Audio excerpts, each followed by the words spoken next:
উচ্চবিত্তরা একটা সময় টেস্ট ক্রিকেটকে খুব একটা বেশি পছন্দ করতো না, কারণ টেস্ট ক্রিকেটে আছে শ্রমিকের গায়ের নোনা জল, টেস্ট ক্রিকেটে আছে দীর্ঘ সময়ের অপেক্ষা। সেই বোরিং ক্রিকেটকে যেন পাল্টে দিয়েছেন কিছু সৈনিকরা। পাকিস্তানের বিপক্ষে প্রথম টেস্টে মিরপুরে উত্তপ্ত গরমে দর্শকদের বিনোদন দিলেন নাজমুল হোসেন শান্ত। আন্তর্জাতিক টেস্ট ক্রিকেটে এই নিয়ে 9 বারের মতো শতক হাঁকালেন তিনি। কত শত ট্রল, কত শত সমালোচনা, এত কিছুর মাঝেও মাথা উঁচু করে দাঁড়িয়ে আছেন সমাজের এক বিরক্তিকর বালক। যদি একটা লিস্ট তৈরি করা হয় বিশ্বের সবচেয়ে ট্রল হয়েছিল কোন প্লেয়ার, হয়তোবা সেই তালিকায় 1 নম্বরে থাকবেন নাজমুল হোসেন শান্ত। অথচ এই শান্তই কিছু কিছু সেরা প্লেয়ারদের থেকে পরিসংখ্যানে অনেক অনেক এগিয়ে।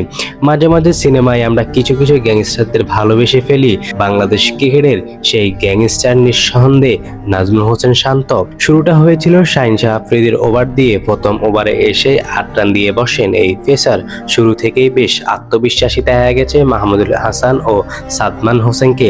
তারপর তো 11 ওভারের ভিতরে আউট হয়ে বসেন এই 2 ওপেনার। এরপর 4 নম্বরে ব্যাট করতে আসলেন নাজমুল হোসেন শান্ত।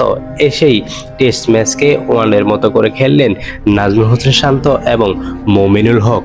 ওই দিন মিরপুরের শান্তর সহযোদ্ধা ছিলেন মমিনুল হক।